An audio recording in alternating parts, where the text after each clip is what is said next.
السلام على أشرف الأنبياء والمرسلين أما بعد فأعوذ بالله من الشيطان الرجيم بسم الله الرحمن الرحيم ولن ترضى عنك اليهود ولا النصارى حتى تتبع ملتهم قل إن هدى الله هو الهدى ولئن اتبعت أهواءهم بعد الذي جاءك من العلم ما لك من الله من ولي ولا نصير صدق الله العظيم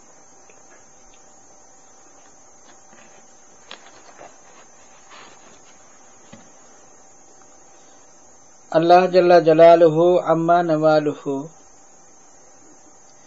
এই উম্মতের উপর অনেক বেশি অনুগ্রহ করেছেন।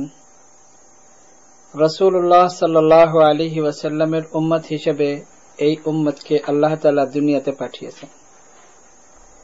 এই উম্মতের কিছু বিশেষ বিশেষ বৈশিষ্ট্য আছে যা পূর্ববর্তী কোন উম্মতের এই বৈশিষ্ট্য নেই। তার মধ্যে উল্লেখযোগ্য হলো আল্লাহ তাআলা ইরশাদ করেছেন, কুনতুম খায়রা উম্মাতিন উখরিজাত লিন-নাস, সর্বোত্তম উম্মত হওয়া এটা অনেক বড় একটা ফজিলত। এই উম্মতের জন্য হযরত দাউদ আলাইহিস সালাতু ওয়াস সালাম আল্লাহ তাআলার কাছে দোয়া করেছেন, দরখাস্ত করেছেন। হযরত মূসা আলাইহিস সালাতু ওয়াস সালাম আল্লাহ তাআলার কাছে এই উম্মতের জন্য দরখাস্ত করেছেন। আল্লাহ তাআলা বলেন যে এই উম্মত আমি আমার শেষ নবী মুহাম্মদুর রাসূলুল্লাহ সাল্লাল্লাহু আলাইহি ওয়াসাল্লামের জন্য রেখেছি। হযরত মূসা আলাইহিস সালাতু ওয়াস সালাম বলেন, ইয়া আল্লাহ, আমি কি এই উম্মতকে দেখতে পারবো? আল্লাহ তাআলা বলেন যে তুমি আসবা তো অনেক আগে, আর এই রাসূল আসবে অনেক পরে, তুমি এই উম্মতকে দেখতেও পারবে না। তখন হযরত মূসা আলাইহিস সালাতু ওয়াস সালাম বলেন, ইয়া আল্লাহ, আমি কি এই উম্মতের কোনো আওয়াজ শুনতে পারবো, শব্দ শুনতে পারবো? আল্লাহ তাআলা বলেন যে হ্যাঁ, শুনতে পারবে। আল্লাহ তাআলা নিজের কুদরতের দ্বারা এই উম্মতের আওয়াজ খুলে দেন এবং হযরত মূসা আলাইহিস সালাতু ওয়াস সালাম শুনেন। এই উম্মতের ফজিলত সমস্ত উম্মতের উপরে। এবং উখরিজাত লিন-নাস, মানুষের উপকারের জন্য, সমগ্র মানব জাতির কল্যাণের জন্য আল্লাহ তাআলা এই উম্মতকে নির্ধারণ করেছেন। সর্বোত্তম উম্মত এবং মানুষের কল্যাণের জন্য আল্লাহ তাআলা এই উম্মতকে দুনিয়াতে পাঠিয়েছেন। দুটা বৈশিষ্ট্য। আরো বৈশিষ্ট্য হলো ওয়াকাযালিকা জাআলনাকুম উম্মাতাম ওয়াসাতা, এমনি ভাবে আমি বানিয়েছি তোমাদেরকে উম্মাতান ওয়াসাতান, মধ্যপন্থা অবলম্বনকারী উম্মত। এবং অন্য অর্থ হিসেবে আমি বানিয়েছি তোমাদেরকে মাধ্যম, ওয়াসাতা মাধ্যম, অর্থাৎ অন্য উম্মতের জান্নাতে যাওয়ার মাধ্যম হিসেবে তোমাদেরকে আমি বানিয়েছি। অর্থাৎ তোমরা অন্য উম্মতের জন্য, নবীগণের জন্য সাক্ষ্য দিবে। এটা একটা তোমাদের বৈশিষ্ট্য, উম্মাতা ওয়াসাতা। লিতাকুনু শুহাদা আলান নাস, আরো একটা বৈশিষ্ট্য। ওয়া ইয়াকুনা রাসূলু আলাইকুম শাহীদা, আরো একটা বৈশিষ্ট্য, যে নবী কিয়ামতের দিন তোমাদের জন্য সাক্ষ্য দিবে। তো পাঁচটা বৈশিষ্ট্য এই উম্মতের। এই বৈশিষ্ট্য, পাঁচটি বৈশিষ্ট্য আর কোন উম্মতের জন্য এরকম নির্ধারিত নেই। এবং আল্লাহ জাল্লা জালালুহু আম্মা নওয়ালুহু ইসলামকে দ্বীন হিসাবে মনোনীত করেছেন, পছন্দ করেছেন। অন্য কোন ধর্মকে আল্লাহ তাআলা দ্বীন হিসাবে মনোনীত করেন নাই। যে যে নবীর যুগে যখন দিন ছিল তখন সেই নবীর দিন ছিল, কিন্তু ইসলাম এটা হযরত আদম আলাইহিস সালাতু ওয়াস সালাম থেকে নিয়ে রাসূলুল্লাহ সাল্লাল্লাহু আলাইহি ওয়াসাল্লাম পর্যন্ত সমস্ত নবীদের দিন ইসলাম। এবং এটা কোরআনে কারীমের বিভিন্ন আয়াতের দ্বারা প্রমাণিত। এবং কোরআনে কারীমের যে শেষের দিকে যে অবতীর্ণ হয়েছে, আল ইয়াউমা আকমালতু লাকুম দীনাকুম ওয়া আতমামতু আলাইকুম নি'মাতি ওয়া রাদিতু লাকুমুল ইসলাম দীনা, যে আজ আমি আকমালতু লাকুম দীনাকুম, তোমাদের দিনকে আমি পরিপূর্ণ করে দিলাম, ওয়া আতমামতু আলাইকুম নি'মাতি, এবং নিয়ামত তোমাদের উপর আমি পরিপূর্ণ করে দিলাম, ওয়া রাদিতু লাকুমুল ইসলাম দীনা, এবং ইসলামকে আমি তোমাদের জন্য পছন্দ করলাম। এই আয়াতের তাফসীরে হযরত ওমর রাদিয়াল্লাহু তাআলা আনহুকে লিখেছে, হযরত ওমর রাদিয়াল্লাহু তাআলা আনহুকে এক ইহুদি বলে যে তোমাদের কোরআনে একটি আয়াত আছে, এমন একটি আয়াত যদি আমাদের কিতাবে হইতো, আমাদের তাওরাতের মধ্যে থাকতো, তাহলে আমরা সেই দিনকে ঈদ হিসেবে উদযাপন করতাম।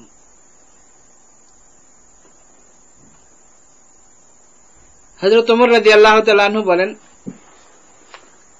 যে আমি সেই আয়াত কখন কোন সময় নাজিল হয়েছে আমি সবকিছু জানি, দিন তারিখ সময় সবকিছু জানি, কিন্তু আমাদের রাসূল সাল্লাল্লাহু আলাইহি ওয়াসাল্লাম আমাদেরকে দুটা ঈদ আমাদেরকে দান করেছেন, একটা হলো ঈদুল ফিতর আর একটা হলো ঈদুল আজহা। তো ইহুদিরাও এই দিনের উপরে মানে তারা আকাঙ্ক্ষা প্রকাশ করেছে এবং এই দিন সম্পর্কে তারা তাদের মন্তব্য পেশ করেছে। তার কারণ তারা খুব ভালোভাবেই জানে যে তাদের কিতাবের মধ্যে ইসলাম সম্পর্কে, রাসূলুল্লাহ সাল্লাল্লাহু আলাইহি ওয়াসাল্লাম সম্পর্কে বিস্তারিত বর্ণনা আছে। এবং কোরআনে কারিমে আল্লাহ তাআলা বলেন যে অবশ্যই অবশ্যই দিন আল্লাহ তাআলার কাছে ইসলাম, অর্থাৎ আল্লাহ তাআলার কাছে মনোনীত পছন্দনীয় দিন শুধু ইসলাম। ইসলাম ছাড়া যদি কেউ অন্য কোনো ধর্ম অবলম্বন করে বা অন্য কোনো ধর্মকে পছন্দ করে, তাহলে আল্লাহ তাআলার মনোনীত ধর্ম নয়, এটা একেবারে পরিষ্কার। চাই যেই ধর্মই হোক, ইহুদি মতবাদ হোক বা খ্রিস্টানিটি হোক বা হিন্দু ধর্ম হোক বা দুনিয়ার যে কোনো ধর্মই হোক, আল্লাহ তাআলা ইসলাম ছাড়া কোনো ধর্মকে পছন্দ করেন না, এটা কোরআনের ভাষায় পরিষ্কার। যদি কোনো ব্যক্তি ইসলাম ছাড়া অন্য কোনো ধর্মকে পছন্দ করে, অন্য কোনো ধর্মকে সঠিক মনে করে, ওমাই ইয়াবতাগি গায়রাল ইসলামি দীনান ফালান ইউকবালা মিনহু, তাহলে অবশ্যই অবশ্যই এটা আল্লাহ তাআলার কাছে গ্রহণযোগ্য হবে না এবং আল্লাহ তাআলা গ্রহণ করবেন না। এমন অবস্থাতে যদি কেউ নিজেকে মনে করে যে আমি মুসলমান, এবং যদি কেউ মনে করে যে আমি একজন ভালো মুসলমান এবং আমি একজন ইমাম, আর তাকে যদি কেউ জিজ্ঞেস করে যে কোন ধর্মটি সঠিক, আর সে যদি বলে যে there is no absolute any religion, absolute only god, যে কোন ধর্মই সঠিক নয় এবং কোন ধর্মই পারফেক্ট নয়, শুধু আল্লাহ তাআলাই পারফেক্ট, এতে পরিষ্কার সে ইসলামকে ডিনাই করে। মানে তার এই কথার দ্বারা পরিষ্কার বোঝা যায় যে ইসলামকে সে সঠিক ধর্ম মনে করে না। তো যদি কেউ এমন মন্তব্য করে তাহলে তার ঈমান থাকতে পারে না এবং তাকে মুসলমান বলা যাবে না, এবং তাকে প্রশ্ন করতে হবে যে আল্লাহ তাআলা যদি অ্যাবসোলিউট হয়, তা আল্লাহ তাআলাকে তো অ্যাবসোলিউট সমস্ত ধর্মের মানুষই মনে করে, এমনকি যারা খ্রিস্টান, যারা তিন খোদায় বিশ্বাসী, তারাও আল্লাহ তাআলাকে এক মনে করে, কিন্তু আল্লাহ তাআলার সাথে সহযোগী হিসেবে। এমনকি মক্কার মুশরিকিন যারা, তারাও আল্লাহ তাআলাকে এক মনে করত, কিন্তু তারা মনে করত যে অন্যান্য আমরা যে সমস্ত ইলাহ এবং মাবুদকে মানি, যাদের ইবাদত করি, তারা আল্লাহ তাআলার কাছে আমাদেরকে পৌঁছিয়ে দিবে, তারা আমাদের জন্য সুপারিশকারী হবে। এবং বর্তমান বিশ্বে যারা হিন্দু ধর্ম পালন করে, যাদের মাবুদের কোনো শেষ নাই, তারাও এক আল্লাহকে বিশ্বাস করে। তাহলে দুনিয়াতে যদি শুধু আল্লাহ তাআলাই পারফেক্ট হয়, আর এর মধ্যে তো কারো কোনো সন্দেহ নেই, তাহলে কোন ধর্মই তো আর বেঠিক থাকবে না, তাহলে সব ধর্মই ঠিক। কিন্তু যদি কেউ জিজ্ঞেস করে একজন মুসলমানকে যে কোন ধর্ম কি ঠিক, কোন ধর্মটি হলো সঠিক, তো তার ভিতরে যদি ঈমান এতটুক না থাকে যে সে বলতে পারে যে ইসলাম ধর্ম সঠিক, তাহলে তাকে মুসলমান কোনোভাবেই বলা যাবে না।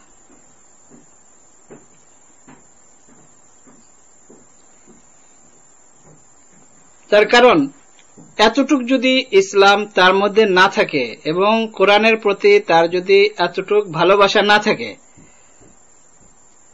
রাসূলুল্লাহ সাল্লাল্লাহু আলাইহি ওয়াসাল্লামের প্রতি এতটুকু ভালোবাসা না থাকে, তাহলে সে মুসলমান কি করে হবে এবং কি করে তাকে আমরা মুসলমান বলতে পারবো? এর মধ্যে কোনো সন্দেহ নাই যে ইসলাম ধর্মই হলো একমাত্র আল্লাহ তাআলার পছন্দনীয় এবং সঠিক ধর্ম। যদি এতে কেউ বিশ্বাস না করে, তাহলে সে কোনোভাবেই মুসলমান হতে পারে না। অবশ্যই সে ইসলাম থেকে খারিজ হয়ে যাবে, ইসলাম থেকে বের হয়ে যাবে। এবং এটা কোরআনে কারিমের সরাসরি আয়াতের কোনো ব্যাখ্যারও প্রয়োজন নেই, শুধু অনুবাদ করলেই এটা পরিষ্কার হয়ে যায়। রাসূলুল্লাহ সাল্লাল্লাহু আলাইহি ওয়াসাল্লামের একটি দুটি নয়, অনেক হাদিসের দ্বারা একথা একেবারে পরিষ্কার হয়ে যায়। মিশকাতের যে হাদিস আমরা সবাই বিভিন্ন সময় শুনেছি এবং আমরা জানি, হযরত ওমর রাদিয়াল্লাহু তাআলা আনহু তাওরাতের একটা পৃষ্ঠা নিয়ে নিজে পড়ছিলেন রাসূলুল্লাহ সাল্লাল্লাহু আলাইহি ওয়াসাল্লামের সামনে। রাসূলুল্লাহ সাল্লাল্লাহু আলাইহি ওয়াসাল্লাম যখন দেখলেন, রাসূলুল্লাহ সাল্লাল্লাহু আলাইহি ওয়াসাল্লাম অনেক রাগান্বিত হলেন এবং এত বেশি রাগান্বিত হলেন যে রাসূলুল্লাহ সাল্লাল্লাহু আলাইহি ওয়াসাল্লামের চেহারা লাল হয়ে গেল। হযরত আবু বকর রাদিয়াল্লাহু তাআলা আনহু অনুভব করলেন। হযরত ওমর রাদিয়াল্লাহু তাআলা আনহুকে ইঙ্গিত করে বললেন, ওমর তুমি কি করো? রাসূলুল্লাহ সাল্লাল্লাহু আলাইহি ওয়াসাল্লামকে দেখো। হযরত ওমর রাদিয়াল্লাহু তাআলা আনহু যখন বুঝতে পারলেন, সাথে সাথে বললেন, রাদিতু বিল্লাহি রাব্বা ওয়া বিল ইসলামি দীনা ওয়া বি মুহাম্মাদিন সাল্লাল্লাহু আলাইহি ওয়াসাল্লাম নাবিয়্যান ওয়া রাসূলা, যে আমি আমার রব আল্লাহ তাআলাকেই মনে করি এবং তার উপরে আমি সন্তুষ্ট, এবং ইসলামকে আমি দিন হিসাবে মনে করি এবং আমি মনে প্রাণে বিশ্বাস করি, এবং মুহাম্মদুর রাসূলুল্লাহ সাল্লাল্লাহু আলাইহি ওয়াসাল্লামকে আমি নবী এবং রাসূল হিসাবে বিশ্বাস করি। তখন রাসূলুল্লাহ সাল্লাল্লাহু আলাইহি ওয়াসাল্লাম বলেন যে ওমর, যদি হযরত মূসা আলাইহিস সালাতু ওয়াস সালাম জিন্দা থাকতেন, লাউ কানা মূসা হাইয়ান, যদি হযরত মূসা আলাইহিস সালাতু ওয়াস সালাম জীবিত থাকতেন, লামা ওয়াসিআহু, তার জন্য কোনো অবস্থাতেই তার জন্য কোনো পন্থা ছিল না, ইল্লা ইত্তিবাই, আমার ইত্তিবা অনুসরণ ছাড়া। অর্থাৎ হযরত মূসা আলাইহিস সালাতু ওয়াস সালাম থাকলেও আজকে আমার অনুসরণ করতেন। এবং সহিহ হাদিস, হযরত ওমর রাদিয়াল্লাহু তাআলা আনহু বলছিলেন, ইয়া রাসূলুল্লাহ, আমি কিছু এটার মধ্যে দেখছিলাম যে কি আছে। তো এর জবাবে রাসূলুল্লাহ সাল্লাল্লাহু আলাইহি ওয়াসাল্লাম এই কথা বলেন। এখন যদি আমরা মনে করি যে আমরা এমন ভাবে যদি কথা বলি তাহলে ইহুদি খুশি হয়ে যাবে এবং যারা খ্রিস্টান তারা খুশি হয়ে যাবে, এটা কোনোদিনও হতে পারে না এবং কোনোদিনও হবে না। আল্লাহ তাআলা বলেন, ওয়ালান তারদা আনকাল ইয়াহুদ ওয়ালান নাসারা, হে নবী, রাসূলুল্লাহ সাল্লাল্লাহু আলাইহি ওয়াসাল্লামকে আল্লাহ তাআলা বলেন, হে নবী, এই ইহুদি এবং খ্রিস্টান এরা কোনদিন আপনার উপর সন্তুষ্ট হবে না, হাত্তা তাত্তাবিআ মিল্লাতাহুম, যতক্ষণ পর্যন্ত আপনি তাদের মিল্লাতের অনুসরণ না করবেন। অর্থাৎ যতক্ষণ পর্যন্ত আপনি নিজে ইহুদি বা খ্রিস্টান না হবেন, ততক্ষণ পর্যন্ত এরা আপনাকে কখনো পছন্দ করবে না এবং আপনার উপর সন্তুষ্ট হবে না। হে নবী, আপনি বলে দিন, ইন্না হুদাল্লাহি হুয়াল হুদা, আল্লাহ তাআলার হিদায়াত, আল্লাহ তাআলার গাইডেন্স, এটাই হলো হুয়াল হুদা, এটাই হলো হিদায়াত। আল্লাহ তাআলার হিদায়াতই হলো হিদায়াত। আল্লাহ তাআলা রাসূলুল্লাহ সাল্লাল্লাহু আলাইহি ওয়াসাল্লামকে বলেন যে আপনি যেভাবেই এদের সাথে কথা বলেন আর যাই করেন, এরা কোনোদিন আপনার উপর সন্তুষ্ট হবে না। এজন্য আপনি পরিষ্কার বলে দেন যে আল্লাহ তাআলার হিদায়াতই হলো হিদায়াত এছাড়া অন্য কোনো পন্থায় হিদায়াত কেউ পাবে না এবং অন্য কোনো পন্থা আর নেই। যদি আমরা মনে করি এবং আমরা যদি মনে করি যে ইন্টারফেথ করলে বা তাদের কথা একটু মেনে নিলে বা আমার ইসলামকে একটু দুর্বল আমি করে যদি তাদের সামনে পেশ করি তারা আমার কথা শুনবে, তো কোনোদিনও এটা হতে পারে না। আল্লাহ তাআলা রাসূলুল্লাহ সাল্লাল্লাহু আলাইহি ওয়াসাল্লামকে বলেছেন যে তারা সন্তুষ্ট হবে না।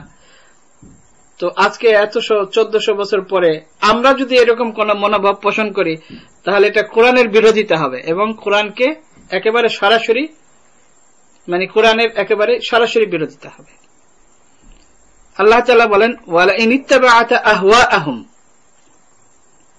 সত্যিকার অর্থে এই সমস্ত ইহুদি এবং খ্রিস্টান তারা তাদের ধর্মের উপর এবং তারা তাদের কিতাবের উপর আমল করে না, তারা শুধু তাদের খাহেশের উপর ডিজায়ারকে ফলো করে।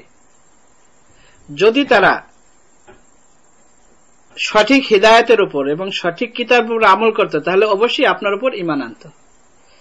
আর যদি আপনি তাদেরকে আরো কাছে টানার জন্য ওয়ালা ইন ইত্তাবা'তা আহওয়াআহুম, সত্যিকার অর্থে এখানে নবীকে বলা হয় নাই বরং রাসূলুল্লাহ সাল্লাল্লাহু আলাইহি ওয়াসাল্লামের মাধ্যমে উম্মতকে বলা হয়েছে যে যদি তোমরা তাদের ডিজায়ারকে তোমরা ফলো করো যেভাবে ইহুদি এবং খ্রিস্টানরা চায়, তোমরা যদি করো বা'দাল্লাযী জাআকা মিনাল ইলম, এর পরেও যে একেবারে অকাট্য ইলম এবং প্রমাণ এবং আয়াত ওয়াহি সবকিছু পরিষ্কারভাবে তোমাদের সামনে এসে গেছে, ক্বাদ তাবায়্যানা রুশদু মিনাল গাই, একেবারে হিদায়াত পরিষ্কার হয়ে গেছে,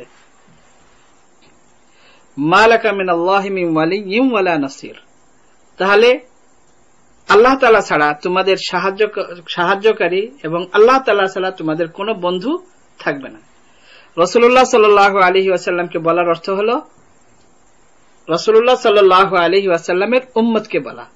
তার কারণ আদম আলাইহিস সালাতু ওয়াসসালাম থেকে নিয়ে রাসূলুল্লাহ সাল্লাল্লাহু আলাইহি ওয়াসাল্লাম পর্যন্ত যত আম্বিয়া কেরাম কোন নবী কখনো ভ্রান্ত মতবাদকে কখনো অবলম্বন করবেন না এবং কখনো তারা কোন বাতিলের ইত্তেবা কোনোদিন করবেন না। তো এই জন্য যদি নবীকে এরকম কোন কথা কখনো বলা হয় তাহলে এর অর্থ হলো উম্মতকে বলা।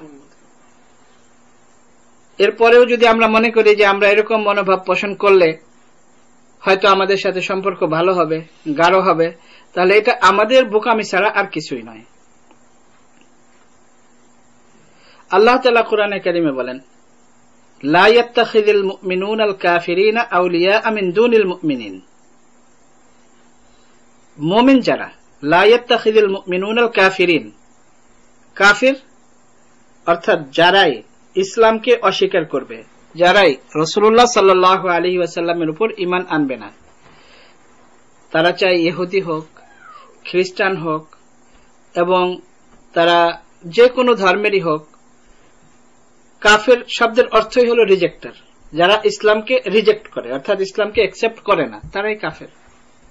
আল্লাহ তাআলা বলেন লা ইয়াত্তাখিযুল মুমিনুনাল কাফিরিনা আউলিয়া, কখনো যেন মুমিন যারা, মুসলিম যারা, তারা যেন কাফেরদেরকে বন্ধু না বানায়।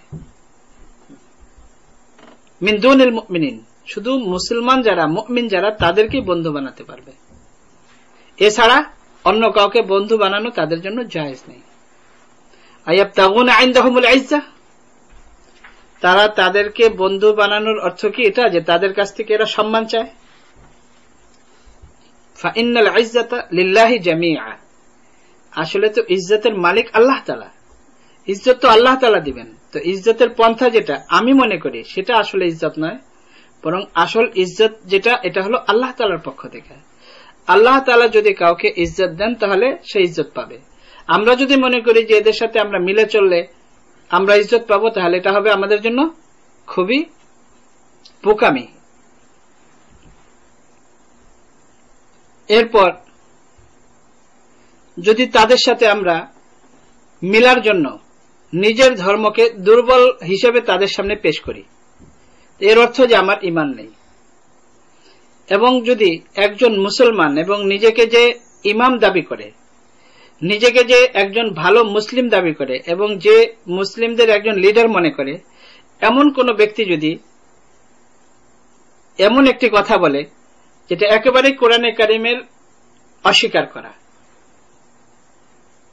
যে কোরআনে কারিমের ভিতরে কিছু আয়াত এমন আছে এবং কিছু আদেশ নিষেধ এমন আছে যেটা খুবই ক্রিটিক্যাল, বিশেষ করে ইহুদিদের ব্যাপারে এবং খ্রিস্টানদের ব্যাপারে। এগুলো পড়ে সাধারণ মুসলমান যারা, তারা কিভাবে ইহুদি এবং খ্রিস্টানদের সাথে ব্যবহার করবে, এটা চিন্তার বিষয়। তো এই জন্য এই ব্যাপারে আমাদের নমনীয় হতে হবে এবং এই ব্যাপারে আমাদের এমন কোন পন্থা অবলম্বন করতে হবে যেন ইহুদি এবং খ্রিস্টানরা আমাদের উপর অসন্তুষ্ট না হয়। তার থেকেও আরো আগে যে এরকম একটা কিতাব আমাদের লেখা উচিত, এমন একটি বই লেখা উচিত যে বইয়ের মধ্যে ওই সমস্ত আয়াতের ব্যাখ্যা এমন ভাবে করতে হবে যেন ইহুদি এবং খ্রিস্টানেরা আমাদের উপর অসন্তুষ্ট না হয়। যেখানে কোরআনে কারিমে আল্লাহ তাআলা বিভিন্ন ভাবে বর্ণনা করেছেন যে এই ইহুদি এবং খ্রিস্টান এরা আহলে কিতাব যাদেরকে বলা হয়, তারা রাসূলুল্লাহ সাল্লাল্লাহু আলাইহি ওয়াসাল্লামকে এমন ভাবে চিনে, ইয়ারিফুনাহু কামা ইয়ারিফুনা আবনাআহুম, যেমন তারা তাদের সন্তানকে চিনে, অর্থাৎ সন্তানের জন্মের আগের থেকে নিয়ে তার অবস্থা কি এটা বাপ মা বুঝে, জন্মের পর থেকে নিয়ে বড় হওয়া পর্যন্ত বাপ মা তাদের অবস্থা বুঝে। তো আল্লাহ তাআলা বলেন ইয়ারিফুনাহু কামা ইয়ারিফুনা আবনাআহুম, এমন ভাবে চেনে, কিন্তু তারপরেও তারা রাসূলুল্লাহ সাল্লাল্লাহু আলাইহি ওয়াসাল্লামকে অ্যাকসেপ্ট করে নাই, রাসূলুল্লাহ সাল্লাল্লাহু আলাইহি ওয়াসাল্লামের উপর ঈমান আনে নাই। বরং তারা, তাদের মধ্যে খুব কম সংখ্যক লোক যারা ঈমান এনেছে, যারা ভাগ্যবান তারাই ঈমান এনেছে। তার মধ্যে যেমন হযরত আব্দুল্লাহ ইবনে সালাম রাদিয়াল্লাহু তাআলা আনহু অনেক বড় রাবাই ছিলেন। হযরত আব্দুল্লাহ ইবনে সালাম রাদিয়াল্লাহু তাআলা আনহু বলেন যে আমি রাসূলুল্লাহ সাল্লাল্লাহু আলাইহি ওয়াসাল্লামকে আমার নিজের সন্তানের চেয়েও বেশি আমি চিনি, মানে আমার সন্তানকে আমি যেমন চিনি তার থেকেও বেশি আমি রাসূলুল্লাহ সাল্লাল্লাহু আলাইহি ওয়াসাল্লামকে চিনি। এই জন্য যে তিনি তো অনেক বড় রাবাই ছিলেন, আমাদের কিতাবের মধ্যে রাসূলুল্লাহ সাল্লাল্লাহু আলাইহি ওয়াসাল্লাম সম্পর্কে এত বেশি বিস্তারিত ভাবে বলা হয়েছে যে যেটা আমার সন্তান সম্পর্কেও আমি এত বেশি জানি না। তো এই আয়াত আল্লাহ তাআলার আয়াত, আল্লাহ তাআলার কোরআন, এর মধ্যে সন্দেহের কোনো অবকাশ নাই। কিন্তু তারপরেও হযরত আব্দুল্লাহ ইবনে সালাম রাদিয়াল্লাহু তাআলা আনহুর এই কথার দ্বারা আমাদের বোঝার জন্য আরো বেশি পরিষ্কার হয়ে গেছে। তা আমরা যদি মনে করি যে এমন কিছু লিখলে বা এমন কিছু করলে তারা আমাদের বন্ধু হবে, তাদের সাথে আমাদের সম্পর্ক ভালো হবে, তো এটা কোনোদিনও হবে না। বরং রাসূলুল্লাহ সাল্লাল্লাহু আলাইহি ওয়াসাল্লামের সময় যারা মুনাফিক ছিল তারা ওই ইহুদি ছিল এবং তারা বিভিন্ন সুযোগ সুবিধা হাসিল করার জন্য, বিভিন্ন সুযোগ সুবিধা নেওয়ার জন্য এবং মুসলমানদের তখন মদিনাতে যেহেতু অনেক ক্ষমতা ছিল, তো তাদের থেকে যেন কোনো ক্ষতি না হয় তাদের পক্ষ থেকে, এবং মুসলমান হিসেবে যে সমস্ত সুযোগ সুবিধা এগুলো অর্জন করার জন্য তারা নিজেদেরকে মুসলমান জাহির করত, কিন্তু সত্যিকার অর্থে তারা ঈমান আনে নাই। যারাই ঈমান আনে নাই তারা সবাই প্রায় ইহুদি ছিল এবং তারা মুসলমানদের সামনে যখন আসতো তখন তারা বলতো যে আমরা ঈমান এনেছি, আমরা মুসলমান হয়ে গেছি। এবং তারা তাদের কিতাবের মধ্যে যে বিভিন্ন জায়গায় রাসূলুল্লাহ সাল্লাল্লাহু আলাইহি ওয়াসাল্লাম সম্পর্কে যে সমস্ত বাণী আছে আল্লাহ কোরআনে কারিমে বর্ণনা করেছেন, এগুলো তারা বলতো যে এগুলো আছে আমাদের কিতাবের মধ্যে, আমরা রাসূলুল্লাহ সাল্লাল্লাহু আলাইহি ওয়াসাল্লামের উপর ঈমান আনি। কিন্তু যখন তারা একাকী হয়েছে, ওয়াইদা খালা বা'দুহুম ইলা বা'দিন ক্বালু আতুহাদ্দিসুনাহুম বিমা ফাতাহাল্লাহু আলাইকুম, এটা কি আশ্চর্য ব্যাপার। আল্লাহ তাআলা যা কিছু তোমাদের উপর নাজিল করেছে, যা কিছু তোমরা জানো, এগুলো এদেরকে বলে দিচ্ছ কেন? এগুলো বলে দিলে তো তারা প্রমাণ হিসেবে আবার তোমাদের সামনে কোনো সময় পেশ করবে, এগুলো তোমরা কেন বলো? তখন তারা নিজেরা ঝগড়া করত। তখন একে অপরকে বলতো যে আমরা তো আসলে এই জন্য বলি তাদেরকে বেওকুফ বানানোর জন্য, তাদেরকে আহমক মনে করে এগুলো বলি, আসলে তো আমরা ঈমান আনি নাই। এরকম তারা বিভিন্ন সময় এরকম পেশ করত, কিন্তু সত্যিকার অর্থে তারা ঈমান আনত না। ওয়াইদা লাকুল্লাযীনা আমানু ক্বালু আমান্না, যখন তারা মুসলমানদের সাথে মুলাকাত করত, দেখা করত, ক্বালু আমান্না, তখন বলতো আমরা ঈমান এনেছি। ওয়াইদা খালা বা'দুহুম ইলা বা'দিন ক্বালু আতুহাদ্দিসুনাহুম বিমা ফাতাহাল্লাহু আলাইকুম লিইউহাজ্জুকুম বিহি ইনদা রাব্বিকুম, যে তোমরা যদি এখন বলে দাও যা কিছু তোমাদের কিতাবের মধ্যে আছে, তাহলে লিইউহাজ্জুকুম বিহি ইনদা রাব্বিকুম, আখিরাতকে যেহেতু তারা বিশ্বাস করত, কিন্তু তারা মনে করত যে জান্নাতে শুধু আমরাই যাব, অন্য কেউ যাবে না, তাহলে কিয়ামতের দিন তো এরা তোমাদের সাথে আবার আল্লাহ তাআলার সামনে এগুলো নিয়ে ঝগড়া করবে। আফালা তাআকিলুন, তোমরা কি এটা বুঝো না? আওয়ালা ইয়ালামুন আন্নাল্লাহা ইয়ালামু মা ইউসিররুন ওয়া মা ইউলিনুন, তোমরা যে গোপনে গোপনে এগুলো কথাবার্তা বলো, তো তোমরা যে মনে করো যে এরা কিয়ামতের দিন তোমাদের সাথে ঝগড়া করবে, কিন্তু এখন যে তোমরা এগুলো গোপনে মুসলমানদের আড়ালে বলা বলি করো, এগুলোকে আল্লাহ তাআলা শুনে না? আল্লাহ তাআলা তোমরা যা কিছু জোরে বলো এটাও আল্লাহ তাআলা শুনে, যা কিছু তোমরা গোপনে বলা বলি করো এগুলো আল্লাহ তাআলা জানে। এই যে মুনাফিক যারা ছিল তারাও কিন্তু ইহুদি ছিল, আর ইহুদি যারা, তাদের ঠিকানা আল্লাহ তাআলা বলেছেন ইন্নাল মুনাফিকিনা ফিদ দারকিল আসফালি মিনান নার, মানে কাফির এবং মুশরিকদের থেকে আরো নিচে থাকবে এদের অবস্থান, এই যারা মুনাফিক। তো এই যে আমরা ইন্টারফেথের নামে যে নিজের ধর্মের দুর্বলতা, যে আমাদের ধর্মে এরকম কিছু ক্রিটিক্যাল ব্যাপার আছে, আমাদের কোরআন শরীফের মধ্যে এরকম কিছু ব্যাপার আছে, এগুলো বলে নিজের ঈমান নষ্ট করা ছাড়া আর কোনো ফায়দা হবে বা উপকার হবে বা অন্য কেউ ইসলামে প্রবেশ করবে, এটা কোনোদিনও হবে না এবং এটা সম্ভব নয়, এবং এরকম কিছু করতেও দেখা যাচ্ছে না। এই যারা বলে যে আমরা ইন্টারফেথে যাই, হ্যাঁ, যদি কেউ সত্যি সত্যি যায় এবং এই উদ্দেশ্যে যায়, এই নিয়তে যায় যে আমি আমার ইসলামের সত্যতা, হাক্কানিয়ত আমি নন মুসলিমদের সামনে তুলে ধরব এবং এটা আমি পেশ করব যে ইসলাম ধর্মই হলো সঠিক ধর্ম, এবং তোমাদের ধর্মের মধ্যে, খ্রিস্টানিটির মধ্যে তোমরা যেটাকে মনে করো খ্রিস্টানিটি, এটার আসলে সত্যিকার অবস্থা হলো এই, এবং তোমাদের ধর্মের বাস্তবতা হলো এই।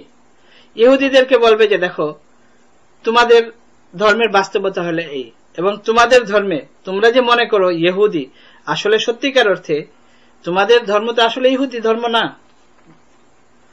এদেরকে বলা হয় বনি ইসরাইল, তাদেরও ধর্ম ইসলাম। ইব্রাহিম আলাইহিস সালাতু ওয়াস সালাম সম্পর্কে যে বলা হয়েছে মা কানা ইব্রাহিমু ইহুদিয়াম ওয়ালা নাসরানিয়াম ওয়ালাকিন কানা হানিফাম মুসলিমা ওয়া মা কানা মিনাল মুশরিকিন, আল্লাহ তাআলা বলেন যে ইব্রাহিম আলাইহিস সালাতু ওয়াস সালাম মা কানা ইব্রাহিমু ইহুদিয়াম ওয়ালা নাসরানিয়া ওয়ালাকিন কানা হানিফাম মুসলিমা, হযরত ইব্রাহিম আলাইহিস সালাতু ওয়াস সালাম ইহুদিও ছিলেন না, হযরত ইব্রাহিম আলাইহিস সালাতু ওয়াস সালাম খ্রিস্টানও ছিলেন না, ওয়ালাকিন কানা হানিফাম মুসলিমা, হযরত ইব্রাহিম আলাইহিস সালাতু ওয়াস সালাম ছিলেন মুসলিম এবং হানিফ, একনিষ্ঠ আল্লাহর দিকে, এবং এক আল্লাহর ইবাদত বন্দেগী করতেন, আল্লাহ ছাড়া কারো ইবাদত বন্দেগী করতেন না, এবং তিনি মুসলিম ছিলেন। ওয়া মা কানা মিনাল মুশরিকিন, তোমরা এই যে তিন খোদা বানায় রাখছো, তিনজন রব, এই যে তোমরা উযাইর আলাইহিস সালামকে আল্লাহ তাআলার ছেলে মনে করো, এবং তোমরা মনে করো নাহনু আবনাউল্লাহি ওয়া আহিব্বাউহু, যে আমরা আল্লাহ তাআলার সন্তান এবং আল্লাহ তাআলার প্রিয় পাত্র, আমরা ছাড়া জান্নাতে কেউ যাবে না, তোমাদের এই সমস্ত মতবাদ তোমাদের ভুল। এবং শুধু এটাই নয়, হযরত ইসহাক আলাইহিস সালাতু ওয়াস সালাম, হযরত ইসহাক আলাইহিস সালাতু ওয়াস সালাম মারা যাওয়ার আগে তিনি তার সন্তানদেরকে বলেছেন যে তোমরা কার ইবাদত বন্দেগী করবে, এবং তিনিও বলেছেন যে আমি মুসলিম। হযরত ইয়াকুব আলাইহিস সালাতু ওয়াস সালাম তাফসীরের কিতাবে লিখেছে যে হযরত ইয়াকুব আলাইহিস সালাতু ওয়াস সালাম মারা যাওয়ার সময় 12 জন সন্তান সবাই উপস্থিত ছিল, সবাই, এবং সবাইকে জিজ্ঞেস করেছেন মা তা'বুদুনা মিন বাদি, আল্লাহ তাআলা কোরআনে কারিমে বর্ণনা করেছেন, এবং 12 জন ছেলে সবাই একই উত্তর দিয়েছে যে যার উপরে আপনি আছেন এবং আপনার বাপ ইসহাক এবং আপনার দাদা ইব্রাহিম আলাইহিসসালাতু ওয়াস সালাম যে ধর্মের উপরে, আমরাও ঠিক সেই একই ধর্মের উপরে, এবং আমরাও সবাই ওয়া নাহনু লাহু মুসলিমুন, এবং আমরাও সবাই মুসলিম। এই মুসলিম থেকে ইহুদি কিভাবে চলে আসলো, এর উপর ইতিহাস বলতে গেলে তো অনেক লম্বা হয়ে যাবে। ইব্রাহিম আলাইহিসসালাতু ওয়াস সালামের ছেলে হযরত ইসহাক আলাইহিস সালাম এবং হযরত ইসমাঈল আলাইহিসসালাতু ওয়াস সালাম। হযরত ইসমাঈল আলাইহিসসালাতু ওয়াস সালামের বংশে শুধু রাসূলুল্লাহ সাল্লাল্লাহু আলাইহি ওয়াসাল্লাম সর্বশেষ নবী এবং সমস্ত নবীদের নবী এবং সর্বোত্তম নবী। হযরত ইসহাক আলাইহিসসালাতু ওয়াস সালামের ছেলে হযরত ইয়াকুব আলাইহিসসালাতু ওয়াস সালাম। হযরত ইয়াকুব আলাইহিসসালাতু ওয়াস সালামের নাম ইসরাঈল, এবং হযরত ইসরাঈল অর্থাৎ ইয়াকুব আলাইহিসসালাতু ওয়াস সালামের 12 জন সন্তান। এই 12 জন সন্তানের মধ্যে 2 জনের নাম তো আমরা জানি সবাই, ইউসুফ আলাইহিস সালাম এবং বিনিয়ামিন।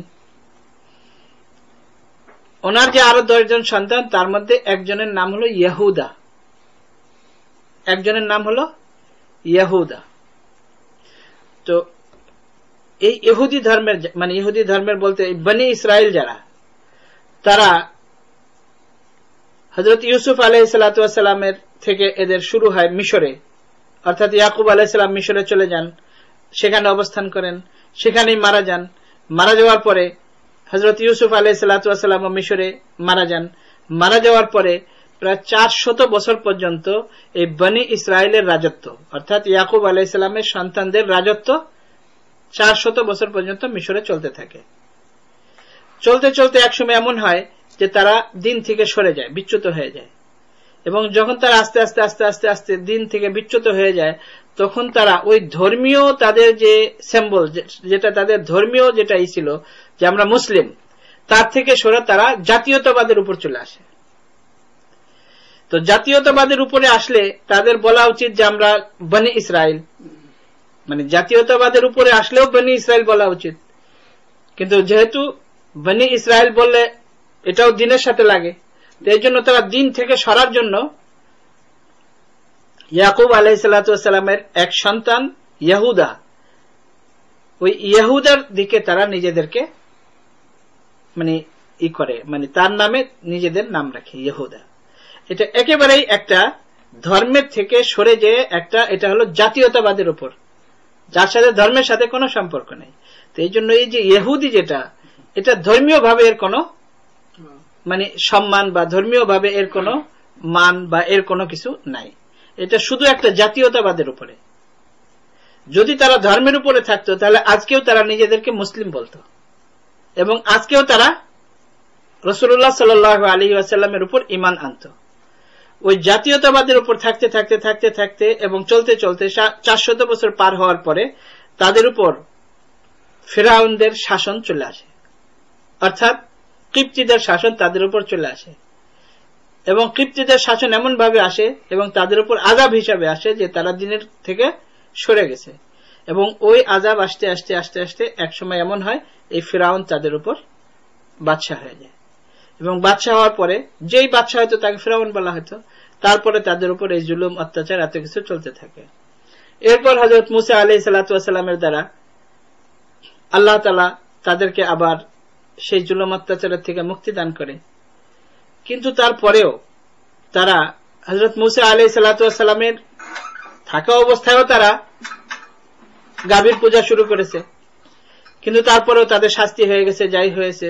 হযরত মুসা আলাইহিসসালাতু ওয়াস সালাম এবং হযরত হারুন আলাইহিসসালাতু ওয়াস সালামের পরে কিছুদিন পরেই তারা আবার তাদের ওই মূর্তি পূজার দিকে চলে যায়, এবং ওইভাবেই তারা ওই জাতীয়তাবাদের উপরে, ওই ইহুদার দিকেই তারা চলতে, ওই জাতীয়তাবাদের উপরেই চলতে থাকে। এবং বিভিন্ন সময় যে নবীদের যে শিক্ষা এবং নবীদের যে দাওয়াত, এগুলোকে তারা সবসময় ডিনাই করতে থাকে, এবং খুব গ্রহণ যারা করেছে তাদের সংখ্যা খুবই কম, খুব কম সংখ্যক লোক গ্রহণ করেছে, অধিকাংশ লোক ডিনাই করেছে, এবং এই কারণেই তারা নবীদেরকে হত্যা করেছে। এই জন্যই তারা বিভিন্ন সময় আম্বিয়া কেরামকে হত্যা করেছে। এই জাতির যদি কোরআনে কারিমে যেভাবে বর্ণনা করা হয়েছে যে শুরু থেকেই এরা ইসলাম বিদ্বেষী, ইসলাম বিদ্বেষী বলতে মানে আমাদের মুসলমানদের এই যুগের মুসলমান না, যে ইসলাম হযরত ইব্রাহিম আলাইহিস সালাম থেকে চলে আসছে, ওয়ালাকিন কানা হানিফাম মুসলিমা, সেই ইসলামের বিরোধিতা করে করে করে এরা শেষ পর্যন্ত হযরত ঈসা আলাইহিস সালাম পর্যন্ত এসেছে। হযরত ঈসা আলাইহিস সালাম পর্যন্ত যখন এসেছে, তখন এই ইহুদিদের মধ্যে 5টা গ্রুপ ছিল, মানে 5টা জাতির মতো ছিল, 5টা দলের মতো ছিল।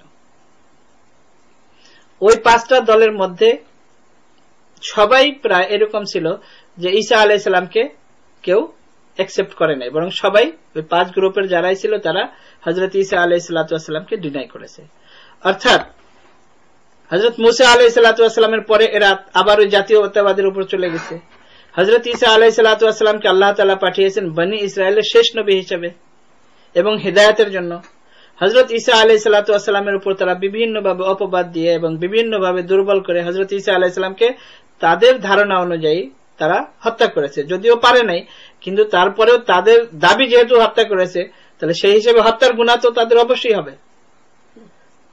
তো ঈসা আলাইহিস সালামকেও তারা হত্যা করেছে। এই যে 5 গ্রুপ, যেটা অন্য কোন সময় হলে 5 গ্রুপ বিস্তারিত ভাবে ইনশাআল্লাহ আমরা বলবো। যাই হোক, এরা হলো এই ইহুদি। ইহুদিদের সাথে ধর্মের সাথে কোনো সম্পর্ক নেই, তারা সত্যিকার অর্থে ওই জাতীয়তাবাদের উপর চলে আসছে এবং বিভিন্ন সময় তারা ওই ধর্মের নামে কিছু তারা ব্যবসা করেছে এবং কোরআনে কারিমে বিভিন্নভাবে এর বর্ণনাও আছে যে কিভাবে তারা ধর্মের নামে ব্যবসা করেছে। তো এখন যদি তাদেরকে ধর্ম হিসেবে এই ইতিহাস না জানার কারণে বা জানার পরেও যদি কেউ তাদেরকে সঠিক ধর্মের উপরে তারা আছে, এবং খ্রিস্টানিটির ব্যাপারে তো আরো মানে তাদের মানে কিছুই নাই বলতে গেলে, এবং প্রকাশ্য শিরিক, যে আল্লাহ তাআলার ছেলে হিসেবে মনে করা, তো এদেরকে যদি সত্য ধর্মের উপর আছে বলে কোন মুসলিম মনে করে, তাহলে তার ঈমান কোনোভাবেই থাকতে পারে না। এবং এদের সাথে ইন্টারফেথের অর্থ যদি এটা হয় যে তারা তাদের ধর্মের উপরে ঠিক আছে, আমি আমার ধর্মের উপরে ঠিক আছি, বা আমার ধর্ম বিসর্জন দেওয়া হলেও তাদের সাথে ভালোবাসা রাখতে হবে, এমন যদি কেউ মনে করে, তাহলে সে মুসলমান কোনোভাবেই থাকতে পারে না। এবং কোরআনের মধ্যে কিছু ক্রিটিক্যাল ব্যাপার আছে খ্রিস্টানদের ব্যাপারে, ইহুদিদের ব্যাপারে, মানে কোরআনের মধ্যে আছে এবং অবশ্যই আছে, এবং আল্লাহ তাআলা নাজিল করেছেন। কোরআনের মধ্যে এমন কিছু ক্রিটিক্যাল আছে এবং এমন কোন সমস্যা আছে মনে করার অর্থ হলো যে কোরআনকে অ্যাবসলিউট না মনে করা, অর্থাৎ সঠিক না মনে করা। আর এর অর্থ হলো যে আল্লাহ তাআলাকে সে সঠিকভাবে বিশ্বাস করে না এবং আল্লাহ তাআলা নাজিলকৃত কোরআনকে সে সঠিক কোরআন মনে করে না, তাহলে কোরআনের উপর তার ঈমান নেই, আল্লাহ তাআলার উপরও তার ঈমান থাকতে পারে না। এরপরে এই ধরনের আরো কথা, যে কোন মহিলাকে স্ট্রিটে যদি আমি দেখি যে চেহারা কাভার করে চলে,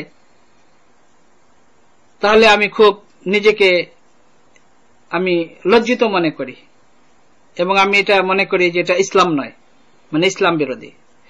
যেখানে আল্লাহ তাআলা বলেন, সাহাবায়ে কেরামকে বলেন, সাহাবায়ে কেরামের সম্পর্কে আল্লাহ তাআলা কোরআনে কারিমে অনেক আয়াত নাজিল করেছেন এবং তাদের পবিত্রতা আল্লাহ তাআলা কোরআনে কারিমে বর্ণনা করেছেন। আল্লাহ তাআলা তাদের উপর সন্তুষ্ট, এটা আল্লাহ তাআলা বর্ণনা করেছেন, এটা একটা ভিন্ন বিষয়। এবং কোরআনে কারিমের প্রথম যাদের সম্বোধন করা হয়েছে, যাদের ব্যাপারে আল্লাহ তাআলা আদেশ দিয়েছেন, তারা সাহাবায়ে কেরাম। তাদেরকে আল্লাহ তাআলা বলেছেন যে যদি রাসূলুল্লাহ সাল্লাল্লাহু আলাইহি ওয়াসাল্লামকে বলেছেন যে হে নবী, আপনি তাদেরকে বলেন যে যদি তোমরা কোনো কিছু চাও উম্মাহাতুল মুমিনিনদের কাছে, অর্থাৎ রাসূলুল্লাহ সাল্লাল্লাহু আলাইহি ওয়াসাল্লামের স্ত্রীগণের কাছে, ফাসআলুহুন্না মিন ওয়ারাইল হিজাব, পর্দার আড়াল থেকে চাও। রাসূলুল্লাহ সাল্লাল্লাহু আলাইহি ওয়াসাল্লামের স্ত্রীগণের কাছে যদি তোমরা কোনো কিছু চাও, তাহলে পর্দার আড়াল থেকে চাও। এবং কারণ বর্ণনা করা হয়েছে, যালিকা আতহারু লিকুলুবিকুম ওয়া কুলুবিহিন্না, এটা তোমাদেরও আত্মার পবিত্রতা এবং তাদেরও আত্মার পবিত্রতার কারণ। হ্যাঁ, যদি এমন হতো যে অন্য কোনো কারণ না বলা হতো, যেমন অনেকে প্রশ্ন করে যে এটা তো রাসূলুল্লাহ সাল্লাল্লাহু আলাইহি ওয়াসাল্লামের স্ত্রীগণের জন্য শুধু, তাহলে রাসূলুল্লাহ সাল্লাল্লাহু আলাইহি ওয়াসাল্লামের স্ত্রীগণ নাউযুবিল্লাহি মিন যালিক এতই খারাপ যে তাদের অন্তরও খারাপ হয়ে যাবে, আর সাহাবায়ে কেরামে কি এত খারাপ যে তাদের অন্তরও খারাপ হয়ে যাবে? মানে রাসূলুল্লাহ সাল্লাল্লাহু আলাইহি ওয়াসাল্লামের স্ত্রীগণকে কিয়ামত পর্যন্ত কোন মুমিন বিয়ে করতে পারবে না, যেহেতু ওয়া আজওয়াজুহু উম্মাহাতুকুম, আল্লাহ তাআলা কোরআনে কারিমে ঘোষণা দিয়েছেন যে তোমাদের মা। তো যেখানে কোরআনে কারিমে বলা হয়েছে যে তোমাদের মা, আর তাদেরকে কিয়ামত পর্যন্ত কোন মুমিন বিয়ে করতে পারবে না। এমনকি হযরত যায়েদ রাদিয়াল্লাহু তাআলা আনহু, হযরত যায়েদ রাদিয়াল্লাহু, যায়েদ ইবনে হারিসা রাসূলুল্লাহ সাল্লাল্লাহু আলাইহি ওয়াসাল্লাম পালিত পুত্র ছিলেন।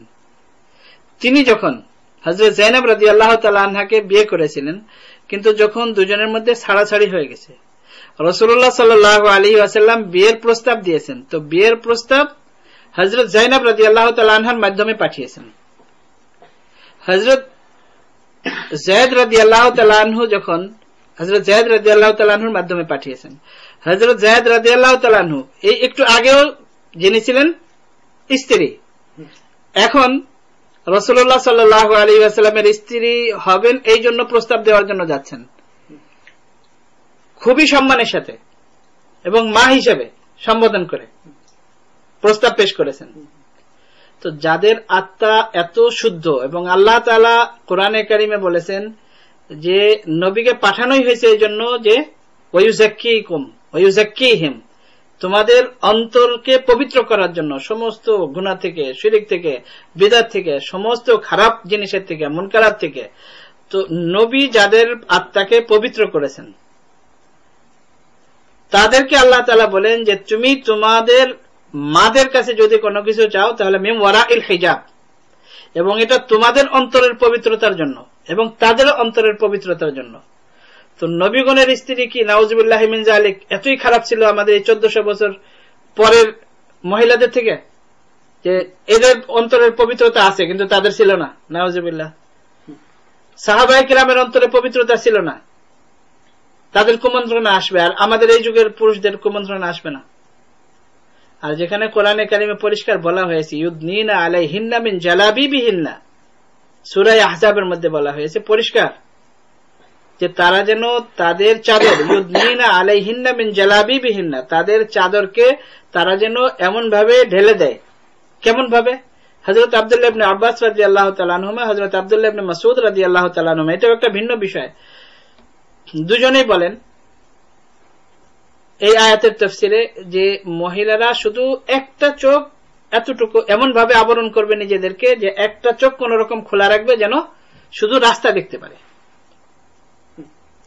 এখন এই যুগের যারা বলে যে আমি এম্বারেস ফিল করি, আমি এটাকে ইসলাম মনে করি না এবং এটা ঠিক নয়, এদের কথাকে আমরা ইসলাম মনে করব নাকি হযরত আব্দুল্লাহ ইবনে মাসউদ রাদিয়াল্লাহু তাআলা আনহু যার জন্য রাসূলুল্লাহ সাল্লাল্লাহু আলাইহি ওয়াসাল্লাম দোয়া করেছেন, হযরত আব্দুল্লাহ ইবনে আব্বাস রাদিয়াল্লাহু তাআলা আনহুমা যার জন্য দোয়া করেছেন যে আল্লাহ তার ইলম বাড়িয়ে দাও, তাদের দ্বীনের ফিকহটাকে বেশি করে দাও, বাড়িয়ে দাও, তার তাফসীরকে আমরা কি ইসলাম মনে করব? নাকি বর্তমান যুগের যারা নিজেরা মহিলাদেরকে সামনে নিয়ে বসলে খুব আনন্দ ফিল করে এবং মসজিদের মধ্যেও তারা পর্দা সরাই দেওয়াকে ইসলাম মনে করে, এবং যারা নিজেরা এমন ভাবে পোশাক পরে যে নিজেদেরকে মুসলমান যেন বোঝা না যায়, তার কারণ যদি দাড়ি রাখে তাহলে কেউ আবার টেরোরিস্ট বলে কিনা, তো এই জন্য বলে যে আমি তো দাড়ি টাড়ি রাখি না, আমাকে টেরোরিস্ট বলবো। ইমাম সাহেবকে জিজ্ঞেস করেন, ইমাম সাহেব দাড়ি রাখে, তাকে টেরোরিস্ট বলবে? আমি তো এই জন্য দাড়ি টাড়ি রাখি না, আল্লাহর হুকুম আল্লাহ রসুলের হুকুম হোক। আমার দেখতে হবে যে এদেশের আইন কি বলে, এদেশের মানুষ আমাকে কেমন মনে করে, এটা আমার দেখতে হবে। যদি কেউ রাসূলুল্লাহ সাল্লাল্লাহু আলাইহি ওয়াসাল্লামের কোন আমলকে, রাসূলুল্লাহ সাল্লাল্লাহু আলাইহি ওয়াসাল্লামের কোন হুকুমকে, আদেশকে হালকা মনে করে, তুচ্ছ করে, যে আমি তো এসব দাড়ি টাড়ি রাখি না, যে রাখে টেরোরিস্ট তাকে বলে, তাকে জিজ্ঞেস করেন। এরকম যদি কেউ কোন সুন্নতকে, কোন আদেশকে, কোন আমলকে হালকা মনে করে তাহলে তার ঈমান চলে যাবে। একটা হলো যে একজন মানুষ গুনাহগার, নিজেকে অপরাধী মনে করে যে আমি গুনাহগার, যে আমি এই আদেশ পালন করতে পারি না, অপরাধী, গুনাহগার। আরেকটা হলো তার উপর অহংকার করা, প্রাউড ফিল করা, এতে তার ঈমান চলে যায়। যাই হোক, একটা হলো যে মানুষকে ইমাম কি এমন হবে যে যে একজন মহিলাকে পর্দা করতে বলবে? ইমাম কি এমন হবে যে একজন মহিলাকে দিনের উপর চলতে বলবে? নাকি ইমাম এমন হইতে হবে যে যে মহিলাদেরকে ঘরের থেকে বের করে আনে, এবং যে বোরকা পরে তার বোরকা খুলতে বলে, এবং যে চাদর দিয়ে ঢাকে তাকে বলে যে তুমি প্যান্ট শার্ট পরে চুল খুলে আসো? এরকম হবে? কিরকম হওয়া দরকার? আল্লাহ তাআলা তো বলেন যে ইমাম এবং মোমেন এমন হইতে হবে। ইমাম তো আরো উপরের লেভেলে, একজন মোমেন এমন হইতে হবে যখন তার সামনে আল্লাহর কথা বলা হবে, আল্লাহর রসুলের কথা বলা হবে, কোরআন তিলাওয়াত করবে, ওয়াজিলাত কুলুবুহুম, তার অন্তর নম্র হয়ে যাবে, তার অন্তর ভয়ে কাঁপতে থাকবে। ওয়াইদা তুলিয়াত আলাইহিম আয়াতুহু যাদাতহুম ঈমানা, আর তার সামনে কোরআন তিলাওয়াত করলে তার ঈমান শুধু বাড়তে থাকবে, ঈমান শুধু বাড়তে থাকবে, ঈমান শুধু বাড়তে থাকবে। এটা হলো মুমিনের ক্রাইটেরিয়া মুমিনের। ইমাম তো আরো অনেক উপরের জিনিস। রাসূলুল্লাহ সাল্লাল্লাহু আলাইহি ওয়াসাল্লাম বলেন যে মুমিন কাকে বলে? ইযা রুউ আল মুমিনুন, মুমিনকে যখন তাদেরকে দেখবে কেউ, যুকিরাল্লাহ, তাদেরকে দেখলে আল্লাহর কথা স্মরণ হয়। একজন মুমিন, একজন আলেম তো আরো অনেক উপরের জিনিস, একজন ইমাম তো অনেক উপরের জিনিস। একজন মুমিন এমন হইতে হবে যে তাকে দেখলে মানুষ আল্লাহ স্মরণ করে, তাকে দেখলে আল্লাহর কথা মনে হয়। আর যদি ইমাম এমন হয় যে মসজিদে নামাজ পড়াবে আর মহিলাদেরকে উলঙ্গ করবে, যে মহিলারা কাপড় খুলে না কেন, মহিলারা কেন বোরকা পরে, এটা তো অনেক বড় একটা ফিতনা। বলতে হবে যে এই যুগের নন মুসলিম যে সমস্ত লোক ইসলামের উপরে বিভিন্ন প্রশ্ন তুলে, নন মুসলিম যারা ইসলামকে খারাপ বলে, তাদের জবাব দেওয়া এটা মুমিনদের, ইমামদের, ওলামাদের কাজ, নাকি উল্টা নিজেকে মুসলিম দাবি করে আরো ওই নন মুসলিমদের থেকেও খারাপ পরিবেশ সৃষ্টি করা? এটা তো আসলে বলতে গেলে এই যুগের অনেক বড় একটা ফিতনা। এটা আমাদের মুসলমানদের বোঝা উচিত।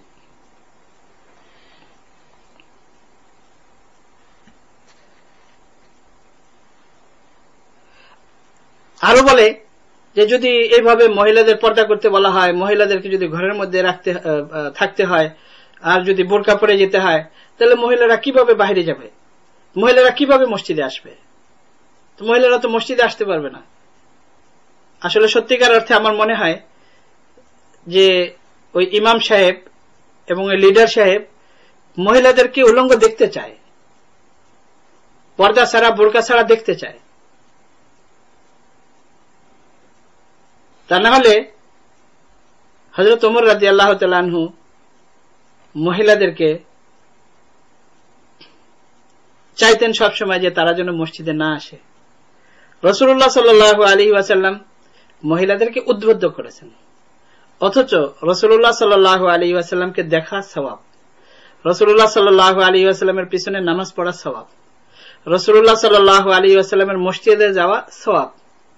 তারপরেও, এবং কোন রকমের নিষেধ নাই, তারপরেও রাসূলুল্লাহ সাল্লাল্লাহু আলাইহি ওয়াসাল্লাম এক মহিলার উত্তরে, ইয়া রাসূলুল্লাহ, আমার মনে চায় আপনার পিছনে নামাজ পড়ে।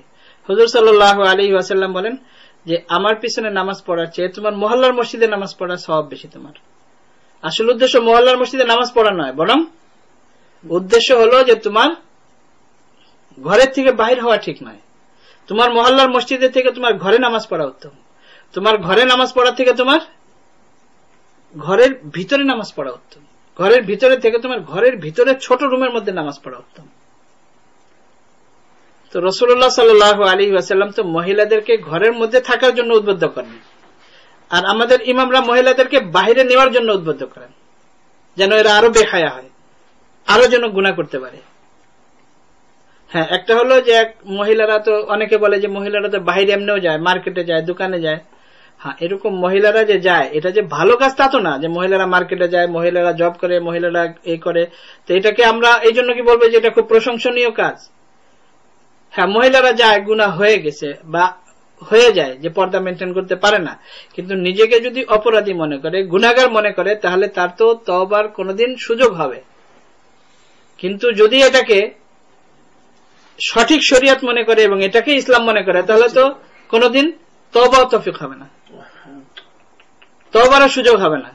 হ্যাঁ, যদি কেউ প্রশ্ন করে যে এমন অবস্থাতে মহিলারা কি করবে, বাহিরে যায়, মার্কেটে যায়, এমন অবস্থাতে নামাজের টাইম, হ্যাঁ, এমন অবস্থাতে নামাজের টাইম হলে তখন যেখানে মসজিদ আছে সেখানে নামাজ পড়বে, এটা হলো ভিন্ন জিনিস।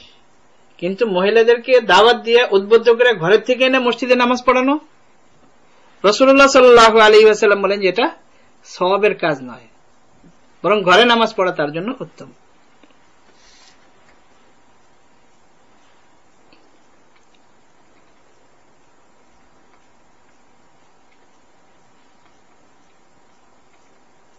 এরপর পর্দা করতে কাউকে বলা যাবে না যে তুমি পর্দা করো। যেখানে আল্লাহ তাআলা কোরআনে কারিমে পর্দা করতে বলেছেন, তো আল্লাহ তাআলা যে কোরআনে কারিমে পর্দা করতে বলেছেন, তাহলে কোরআনে কারিমের এই আয়াত কি আমরা মানুষকে বুঝাতে পারবো না, বলতে পারবো না এটা কি নিষেধ? এটা তো এখন নন মুসলিম যারা সারা দুনিয়াতে, সারা বিশ্বে, তারা এটা প্রচার করে যে মুসলমানরা, যে মুসলমান মহিলারা বোরকা পরলে এরকম দেখা যায়, এরকম মনে হয়, এরকম মনে হয়, এবং তাদের বাধ্য করা যাবে না, এই করা যাবে না, সেই করা যাবে না, আইন করতে চায়। এখন যারা মুসলমান তারা কি ওটার প্রতিরোধ করবে, নাকি আরো ইসলামের বিরুদ্ধে ওই সমস্ত নন মুসলিম সরকার এবং নন মুসলিম যারা প্রশ্ন তুলে তাদের সহযোগিতা করবে যে আমরা তোমাদের সাথে একমত, তোমরা যা বলো হ্যাঁ আমরাও তাই বলি, আমরাও তাই বলতে চাই, কোরআনে যা আছে ওটা বাদ দাও, কোরআনে তো অনেক কিছু ক্রিটিক্যাল।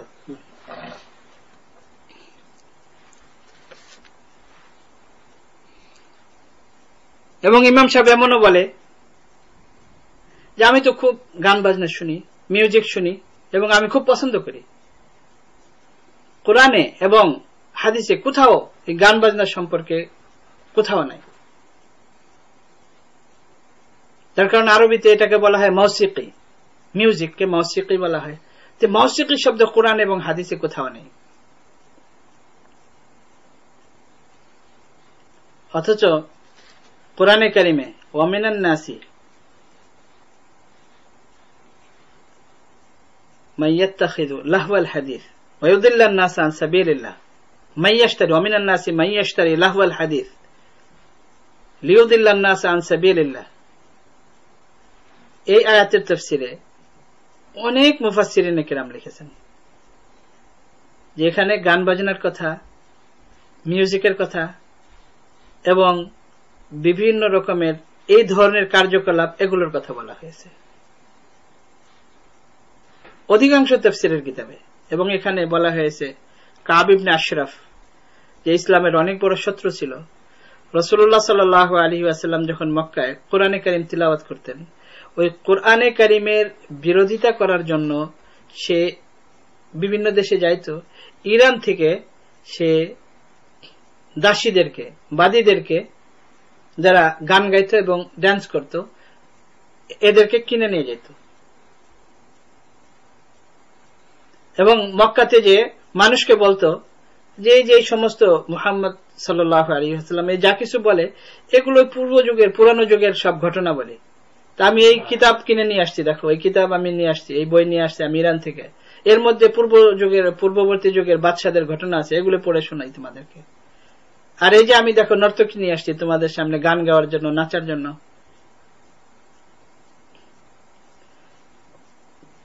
আর এখন মানে ওই সময় মুশরিকিনে মক্কা যারা মূর্তি পূজা করত, তারাও স্বাধীন চেতা কোনো মেয়েকে দিয়ে গান গাওয়ানো, ড্যান্স করানো, এটাকে তারা পছন্দ করত না। তারা দেখতো, কিন্তু ওই বাদী দাসী যারা, তাদেরকে ড্যান্স করাইতো, তাদেরকে দিয়ে গান গাওয়াইতো।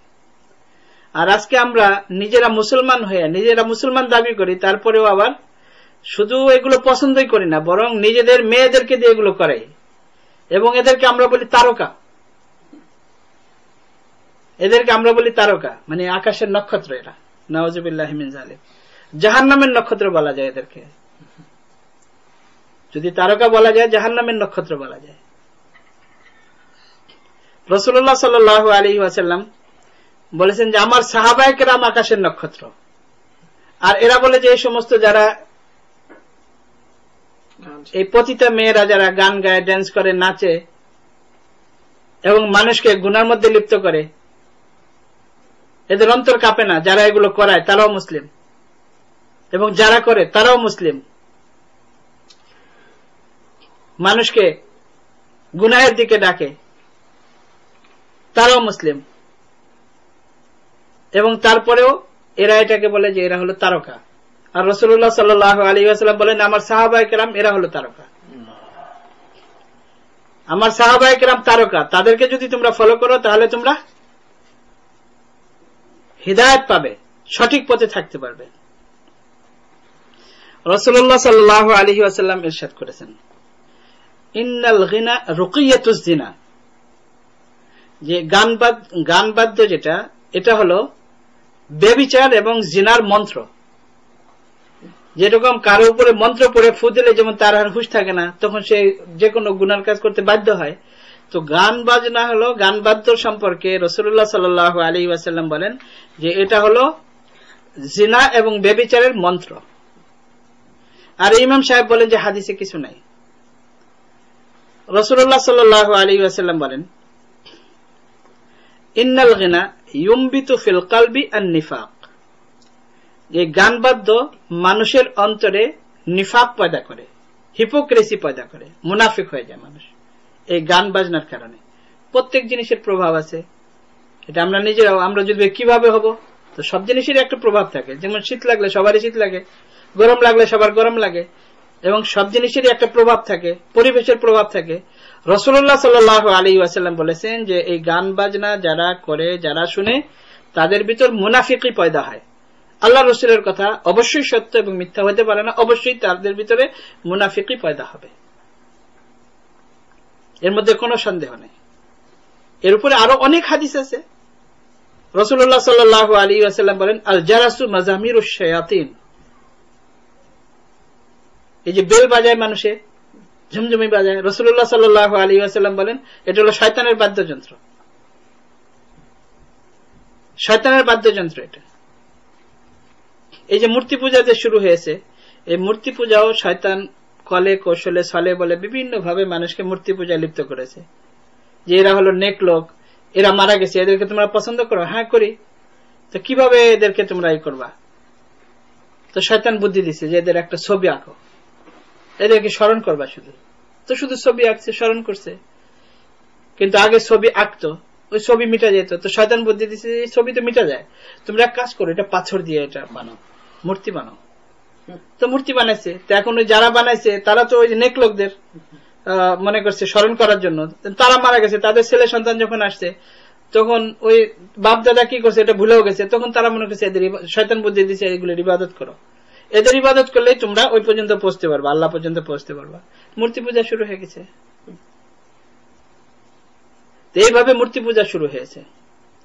আজকে আমরা দেখি, আমরা যে মুসলমান, আমাদের মসজিদে কেউ যদি মসজিদে যে মিউজিক বাজায় তাহলে সবাই তাকে মারবে, মসজিদ থেকে বের করে দিবে। কিন্তু শয়তান এমন কলে কৌশলে আমাদের মসজিদে মিউজিক ঢুকাই দিছে যেটাকে কেউ খারাপও মনে করে না। ওই ইমাম সাহেব শুধু চিল্লাইতে থাকে, ভাই সেলফোন বন্ধ করে দেন, সেলফোন বন্ধ করে দেন। নামাজ জামাত অবস্থায় এমন মিউজিক বাজতে থাকে, এটা শয়তানের একটা কৌশল যে মসজিদের মধ্যেও মিউজিক বাজবে।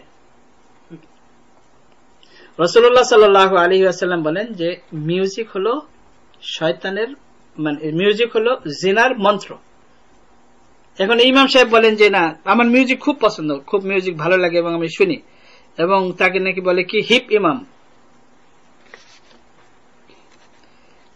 এরকম ইমাম হলে শয়তানও খুশি, যারা গুনাহগার মুসলমান যারা তারাও খুশি, এরকম ইমামেরই দরকার তাদের।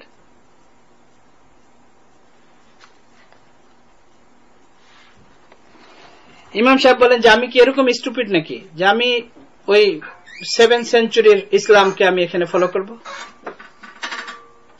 মানে যে 7th সেঞ্চুরির ইসলামকে ফলো করাকে নিজে মনে করে বোকামি, অথচ রাসূলুল্লাহ সাল্লাল্লাহু আলাইহি ওয়াসাল্লামের ইসলাম সাহাবায়ে কেরামের মাধ্যমে, সাহাবায়ে কেরামের পরবর্তী তাবেঈনদের মাধ্যমে, তাবেঈনদের পরে তাবেঈনদের মাধ্যমে, এইভাবে উলামায়ে কেরাম, মুহাদ্দিসিন, মুফাসসিরিন তাদের মাধ্যমে এই দ্বীন আমাদের কাছে এইভাবে পৌঁছেছে।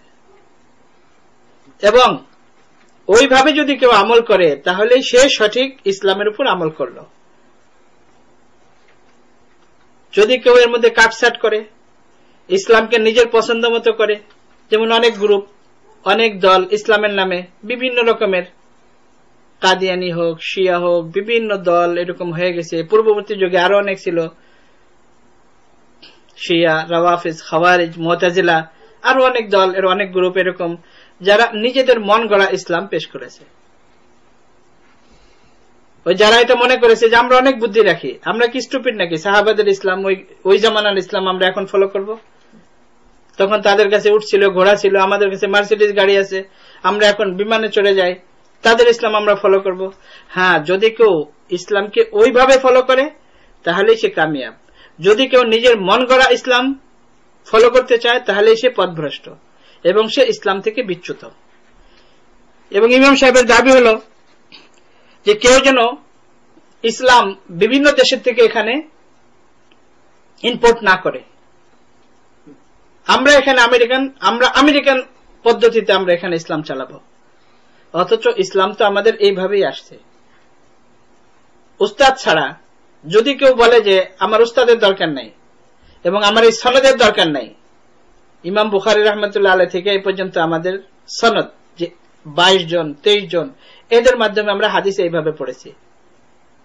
উস্তাদ ছাড়া যদি কেউ পড়তে যায় তাহলে সে গুমরাহ হয়, পথভ্রষ্ট হয়।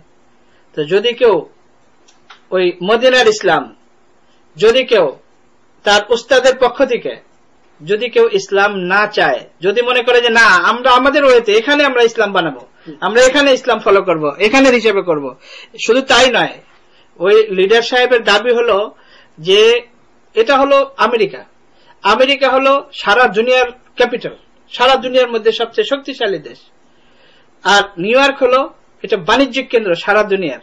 তো আমরা এখান থেকে এক্সপোর্ট করব দিন ইসলাম, আমরা যেভাবে এখান থেকে ইসলাম মানুষের কাছে পৌঁছাবো তারা ওইভাবে ফলো করবে, আমাদের কাছে কেউ ইসলাম পাঠাবে এটা আমরা কোনোদিনই করব না। এটা হলো একেবারেই ইসলাম বিরোধী, শরিয়ত বিরোধী, কোরআন বিরোধী, হাদিস বিরোধী কথা।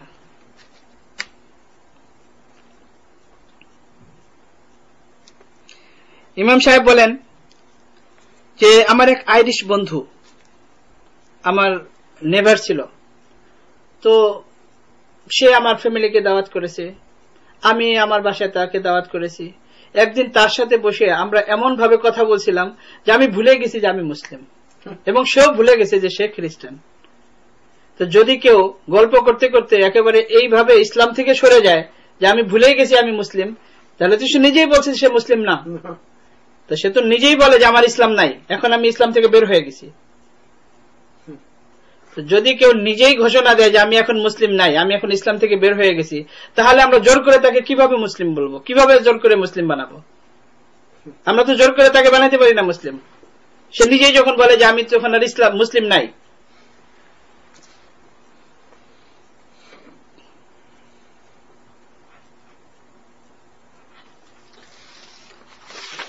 যদি কেউ বলে যে যদি কেউ ওই মদিনার ইসলামকে 1400 বছর আগের ইসলামকে ফলো করে, যদি কেউ ওই উস্তাদদের মাধ্যমে যে ইলম শিখে আসছে, যে ইসলাম শিখে আসছে, বিভিন্ন দেশ থেকে এখানে ইসলাম এইভাবে পেশ করে, প্রচার করে, এটা হলো রেডিক্যাল ইসলাম। আমাদের এখানে মডার্ন ইসলাম দরকার, আমাদের যেটা বুঝে আসে সেটাই হলো ইসলাম, আমরা আমাদের হিসাবে এখানে পেশ করব।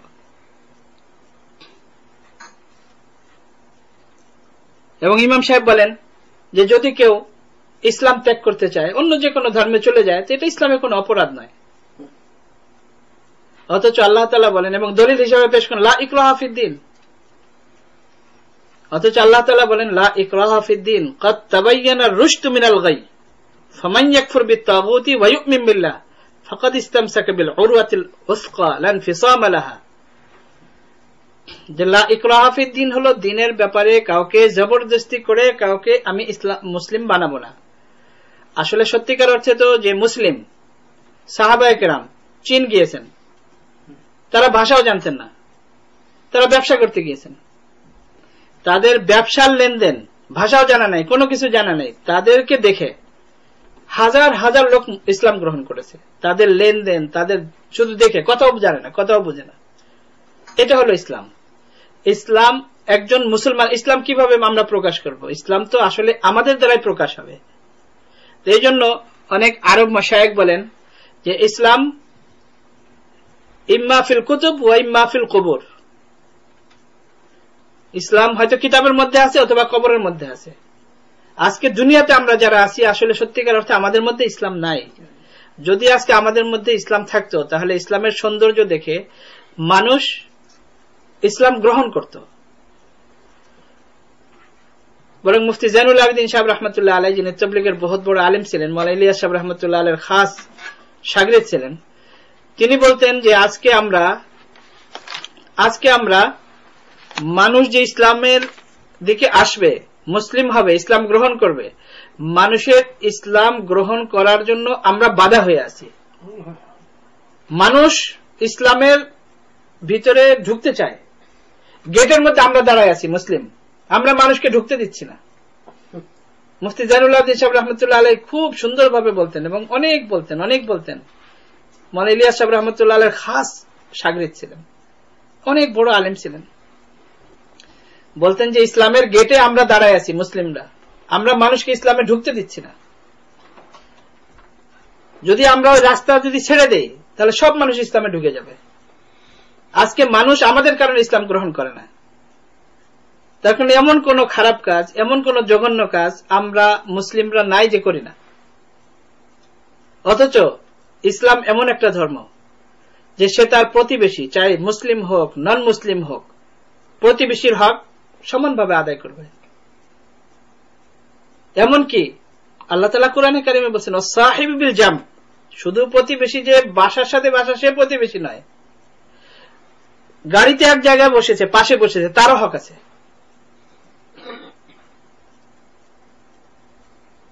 এবং একজন মুমিন সে যে নিজের জন্য যা পছন্দ করে তার ভাইয়ের জন্য সেটা পছন্দ করবে। একজন মুমিন হলো সে যে যার কথার থেকে, যার হাতের থেকে অন্য একজন মুসলিম সেফ থাকবে, নিরাপদ থাকবে, সেই হলো মুসলিম। এবং এর বিনিময়ে সে জান্নাতে যাবে। আর এটাই হলো ইসলামের আখলাক। এটা হলো আখলাকের একেবারে নিম্নতম স্তর, অর্থাৎ যেটাকে বলি আমরা ওই 100-র মধ্যে 33-এ পাস, এটা হলো 100-র মধ্যে 33, এতেই সে জান্নাতে চলে যাবে। আর আখলাকের একেবারে চূড়া যেটা উপরের, রাসূলুল্লাহ সাল্লাল্লাহু আলাইহি ওয়াসাল্লাম ইরশাদ করেছেন বুইসতু লিউতাম্মিমা মাকারিমাল আখলাক, যে আমাকে আল্লাহ তাআলা এই জন্য পাঠিয়েছেন, আমাকে পাঠানো হয়েছে যে আমি লিউতাম্মিমা মাকারিমাল আখলাক, একেবারে আখলাকের সর্বশেষ সীমা চূড়া যেখানে আছে ওই পর্যন্ত মানুষকে পৌঁছে দেব।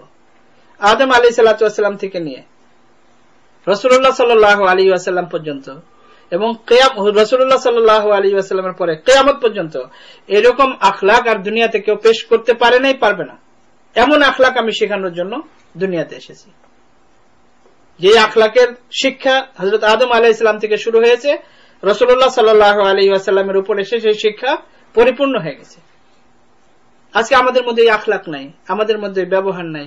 আজকে যারা নন মুসলিম তারা যে অপরাধ করে তার থেকে আমরা আরো বেশি গুনাহ করি, বেশি অপরাধ করি। তা আমাদের দেখে মানুষ কিভাবে ইসলাম গ্রহণ করবে? হ্যাঁ, এটা হলো ভিন্ন জিনিস যে যদি কেউ ইসলাম ত্যাগ করে তাহলে এটা আল্লাহ তাআলা বলেছেন ওমাই ইয়ারতাদিদ মিনকুম আন দীনিহি ফায়ামুতু হুয়া কাফির, যে যদি কেউ ইসলাম ত্যাগ করে এই অবস্থায় মারা যায় সাথে সাথে সে কাফের হবে এবং কাফের অবস্থায় সে দুনিয়া থেকে যাবে। আর ইসলামের বিধান এটা, শাস্তি এটা, যে দুনিয়াতেও তার জন্য শাস্তি রয়ে গেছে, কিন্তু এই শাস্তি দেওয়ার জন্য ইসলামী সরকার হতে হবে। যে কেউ পাবলিক একজনে দিতে পারবে না, আইন কোন সময় নিজের হাতে নিতে পারবে না, এটা ইসলামের বিধান। এখন এই জন্য যদি আমরা মনে করি যে না ইসলামে এই কেন, হ্যাঁ ইসলামী সরকার যদি হয় তখন আইন অনুযায়ী এটা বাস্তবায়ন করবে, কিন্তু পাবলিক করতে পারবে না। এখন নিজেদেরকে দুর্বল মনে করবে, ইসলামের এই আইন এটা জুলুম অত্যাচার, যে কোনো ধর্মে চলে যেতে পারে, এমন নয়। যেটা কোরআনে কারিমে আছে, যেটা আল্লাহ রাসূল সাল্লাল্লাহু আলাইহি ওয়াসাল্লাম বলেছেন অবশ্যই হক, এবং অবশ্যই সত্য, এবং অবশ্যই আমরা ওইভাবে ওইটাকে মানব।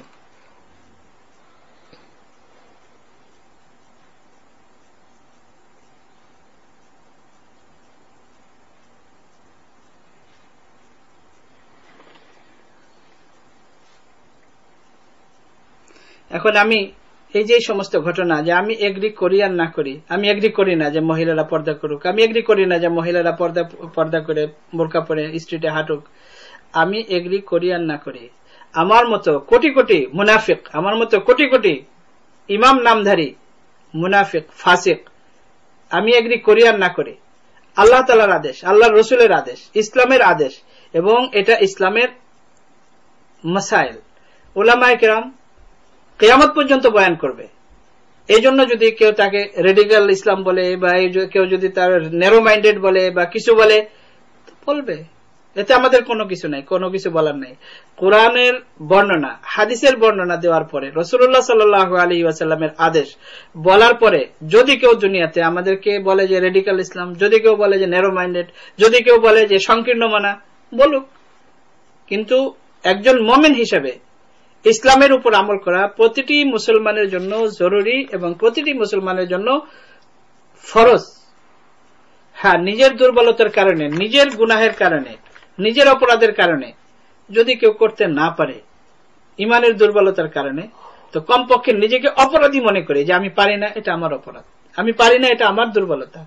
হ্যাঁ, কিন্তু ইসলামের কোন আদেশ নিষেধ যেটা কোরআন হাদিসের দ্বারা প্রমাণিত এবং যা কিতাবের মধ্যে পরিষ্কারভাবে লেখা, ওটাকে নিজের ডিজায়ার অনুযায়ী ওটাকে বাস্তবায়ন করা এবং ওটাকে সঠিক মনে করা, কোরআন হাদিসকে ভুল মনে করা এবং কোরআন হাদিসের মধ্যে কারেকশন করতে যাওয়া, এটা একেবারে সরাসরি ইসলামের বিরোধিতা, এবং তাকে কোনোভাবেই মুসলমান হিসাবে কনসিডার করা যায় না, এবং কোনো আলেম দুনিয়াতে তাকে মুসলিম হিসাবে কনসিডার করবে না যদি সত্যিকার অর্থে সে আলিম হয়, সত্যিকার অর্থে সে যদি একজন মুসলিম হয়।